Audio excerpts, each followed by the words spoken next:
شام ڈھل رہی تھی اور رحیم سڑک کے کنارے بیٹھا ہوا تھا۔ اس کے چہرے پر تھکن اور مٹی کی آمیزش نے اس کے غموں اور دکھوں کو عیاں کر دیا تھا۔ دن بھر کی مزدوری سے جو چند سکے اس کے پاس تھے وہ اس کی محنت کی قیمت تھے، مگر کیا یہ قیمت واقعی اس کی محنت کا صحیح صلہ تھی؟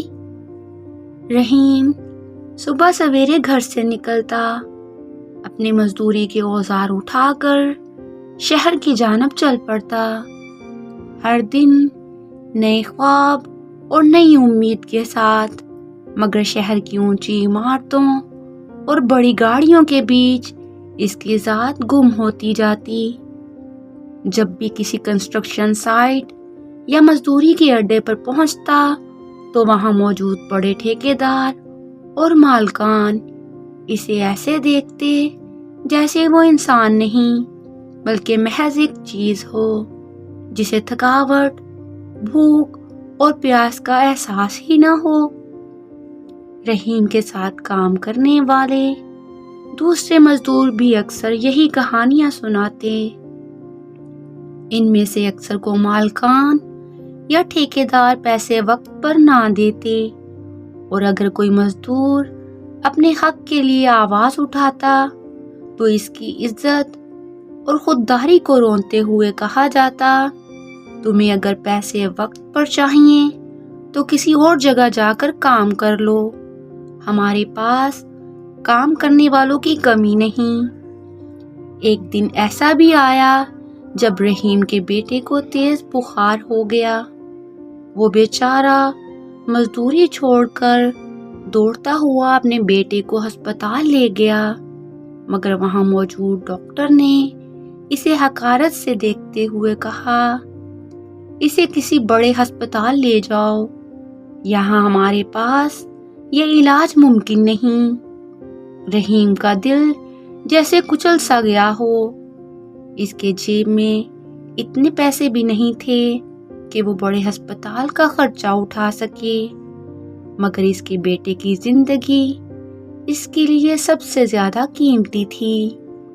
لوگوں کی حقارت اور نفرت اس کا دل جلاتی رہی، مگر وہ خاموشی سے اپنے بیٹے کو لے کر ایک دوسرے ہسپتال کی جانب چل پڑا۔ اگلے دن جب وہ دوبارہ کام پر گیا تو ٹھیکیدار نے اس سے پوچھا، کل تم کہاں غائب تھے؟ رحیم نے بتایا، اس کا بیٹا بیمار تھا اور اس نے اسے ہسپتال لے کر جانا تھا۔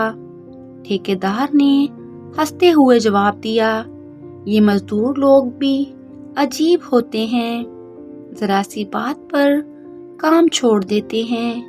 اگر تمہیں اپنی زندگی بہتر کرنی ہے تو اپنے بچوں کے دکھ درد چھوڑ کر پیسے کمانا سیکھو۔ رحیم نے اپنے آنسو ضبط کیے، مگر اس کی دل کی گہرائیوں میں وہ بات تیر کی طرح پیوست ہو گئی۔ ہر دن کی طرح شام کو جب رحیم اپنے بچوں کے لیے کچھ کھانا لے کر گھر لوٹا تو اس کی بیوی نے پوچھا، کب تک ہم اس طرح جیئیں گے؟ کب تک لوگ ہمیں یوں حقارت سے دیکھتے رہیں گے؟ رحیم نے خاموشی سے ایک آہ بھری اور آسمان کی طرف دیکھتے ہوئے کہا، شاید اللہ ہمارے صبر کا امتحان لے رہا ہے، اور شاید ایک دن ہمارے دن بھی بدل جائیں گے۔ مگر اس رات بھی رحیم کی آنکھوں میں نیند نہیں تھی۔ وہ مزدور تھا، مگر اس کا دل چاہتا تھا کہ اس کے بچے اس غلامی سے نکلیں اور ایک باوقار زندگی جئیں۔ ہر رات کی طرح اس رات بھی اس نے اپنی فریاد کو خاموشی کے ساتھ اپنے دل میں دفن کر دیا اور اگلی صبح کی تیاری کرنے لگا۔